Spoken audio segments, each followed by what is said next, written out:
like the really thing that I always think about it as a data scientist is that you're working on an optimization model, which is specific to like the discount that's necessary, the voucher, right? But like, so that's the part of the treatment that you're trying to optimize.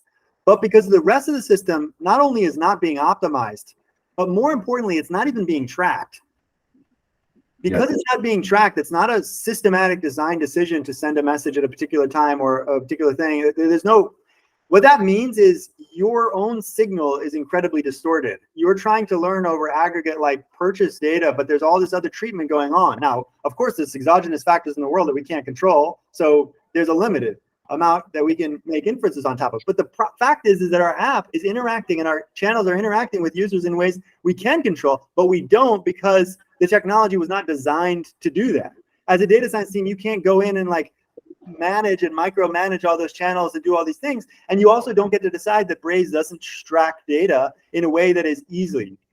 So yeah, you could go into, and I forget which platform you guys said you used. Was it MoEngage or MoEngage? Right, so MoEngage, it doesn't store data in a way that's easy for you to train over because it has all these assumptions, and then what message was assigned at that moment in time is not connected to the log record of the message. So it's like all these data management problems, which means you get less signal into your voucher optimization. So to me, it's like, yeah, you could get so much more value if you get if you get the voucher to the user at the right time. But also if all that other stuff was being managed well, your signal and your models would just be working better anyway because it'd be better data in. And we know that. Like it's not just a matter of better algorithm, it's also about better data.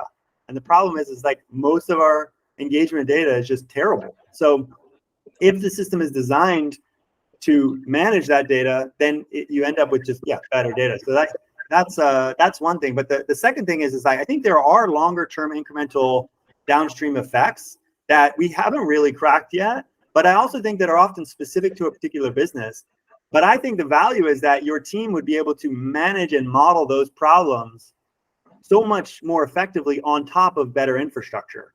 So it's not just that like whether AMP would build that part of the product, but actually whether the job that we do makes that job that you're doing so much better and more powerful. So I'll give you an example, which is like for example, the unsubscribe rate. What we've seen with several apps is that the problem is that the positive response is mechanically linked to the treatment. So if I click on a message, I see it. Great. I know it was a good thing.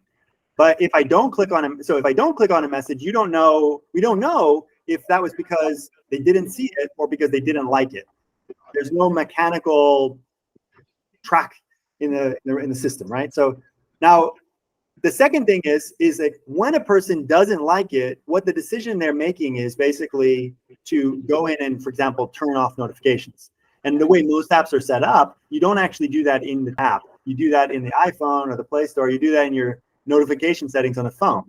So then the delivery platform has to make an inference to that. It doesn't actually know it, right? So now what the problem is, you don't make that decision on the message. You don't say, click, I hate this message, turn off my notifications. You see it, and then later that day, you're like, oh yeah, I meant to go turn off my notifications. So there's not a direct link.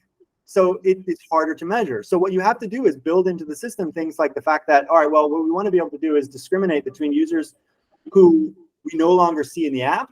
Okay, so like that's a person, they're not there anymore. So we don't know if it's because they moved out of Singapore or they uninstalled the app because they just don't need it anymore, or they hate the notification.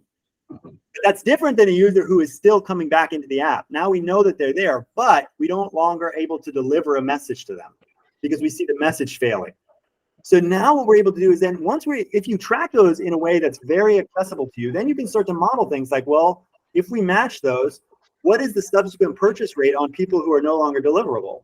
And I'll give like an example. We saw that the purchase rate in the post period was like 17 to 28% less. So it's kind of like they're still around, they're still coming into the app, but because you're not effectively communicating with them in the second and third week because they turned off all access, their purchase rate is lower than it would have been otherwise. They're thinking about some other service or platform in order to solve their problem because it just wasn't top of mind at that moment. So I think like it's sort of layers of models, and what we're trying to make sure is that the core infrastructure is solved, but so that some of these models you can actually really focus on yourselves. And we want to make as many of them as possible available, but like ultimately we think we also just want to be a really good tool set for you to model some of these problems.